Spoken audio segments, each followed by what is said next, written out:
Welcome back to Myths, Legends, Stories, and Tales with Lady Liadan.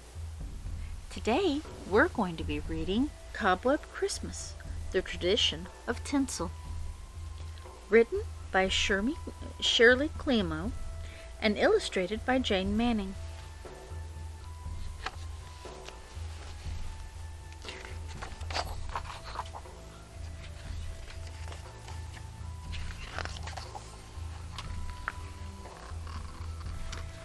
Once upon a Christmas time, long ago in Germany, there was a little old woman. She was so little she had to stand on a stool to climb into bed, and so old she couldn't even count all the Christmases she had seen. The children in the nearby village called her Tante, which means auntie in German.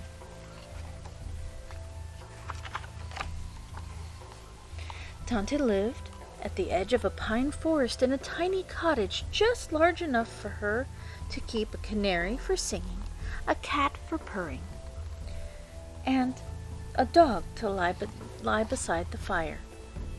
Squeezed up against the cottage was a little barn. In it, Tante kept a donkey for riding, a goat for milk and cheese, and she had a noisy rooster to wake her in the morning, and a speckled hen to lay an egg for her breakfast.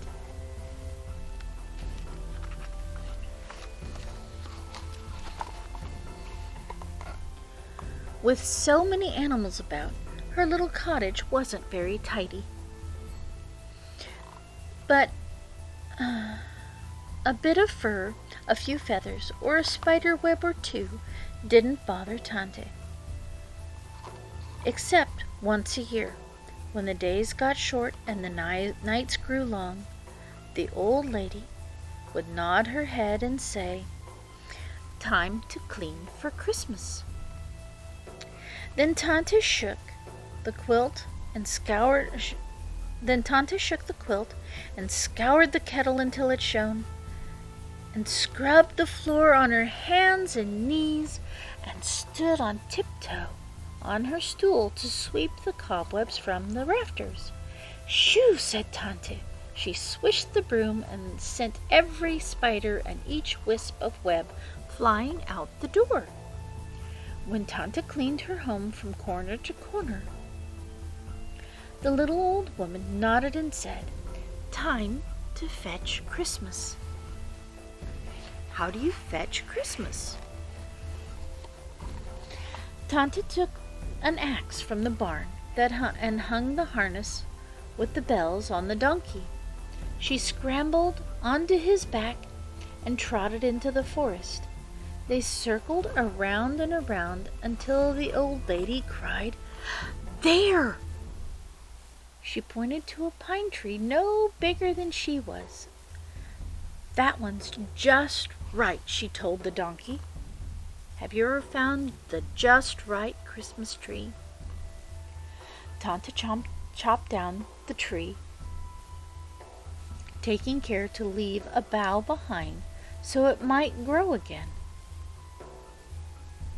Then, bells jingling, they went home, only now the donkey carried the tree upon his back, and Tante skipped along behind him.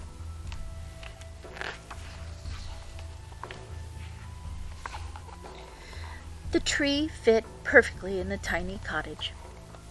The old woman nodded and said, "Time to make Christmas." How do you make Christmas? What kinds of good, wonderful things does your family make for Christmas? The house smells lovely, doesn't it? Tante made cookies for the tree. She baked gingerbread, boys and girls, rolled sugar cookies shaped like new moons, and cut cinnamon cookie stars. She rubbed apples until they gleamed like glass to hang from the branches too. Next she put a red ribbon on a bone for the dog, tied a sprig of catnip for the cat. Tante scattered corn for the chickens and seeds for the canary, and heaped oats in a basket for the donkey and goat. Sounds like she was making all sorts of Christmas goodies. Then the old woman nodded and said, "Time to share Christmas. How do you share Christmas?" Each year, Tante invited the village children to come and see her tree. "Tante," they shouted, "it's the most wonderful tree in the world. Tell me if it tastes as good as it looks." After the children nibbled the apples and the cookies and ate every crumb of gingerbread, they hurried home to put their shoes by their door for Kris Kringle. He was the Christmas visitor who went from house to house, tucking gifts into waiting shoes. Then Tante asked the animals to share Christmas. The dog, the cat, the canary, the hen, the rooster, and some small, shy, wild creatures crowded around the tree. The donkey and the goat peered into the doorway. Tante had something for everyone. Everyone except the spiders. For they'd all been brushed away, but no one could give the little old lady what she wanted. What do you think Tante wants? All her life, Tante had heard tales about marvelous happenings on Christmas Eve. Animals might speak aloud, bees might hum carols, or cocks crow at midnight. Tante wished she could witness a bit of Christmas magic too. She sighed and sat down in her rocking chair. "Time to wait for Christmas," said the old lady. And she nodded and nodded her head. Tante was so tired from cleaning and cooking that she fell fast asleep. She did not know if the rooster crowed when the clock struck midnight 12, or if the dog whispered secrets to the cat. And she did not hear the squeaky voices calling at her door, "Let us in!" Who could that be? Someone else heard. Kris Kringle was passing the cottage on his way to take toys to the village children. He stopped to listen and saw hundreds of spiders on Tante's doorstep. "We have never shared Christmas," the biggest spider explained. "Each year Tante sweeps us away. Please, Kris Kringle, would you let us in to see Tante's tree?" Kris Kringle looked down at the spiders. "There's no harm in that," he said. Before he went on to the village, he opened Tante's door a little crack. What do you think the spiders are going to do?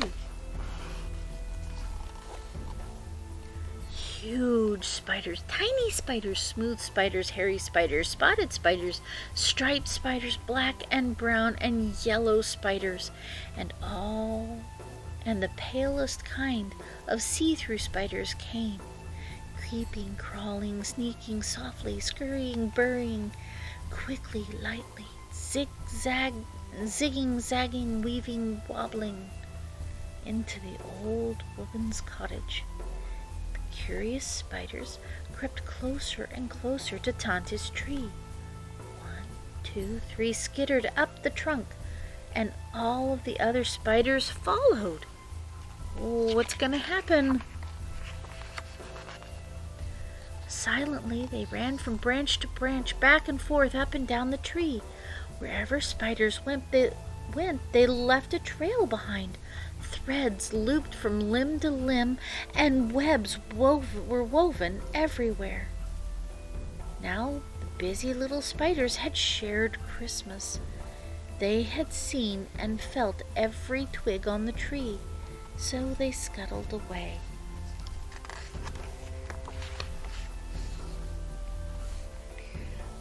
When he put a gift in all the children's shoes, Kris Kringle returned to latch Tante's door. He peeked inside and discovered her tree tangled.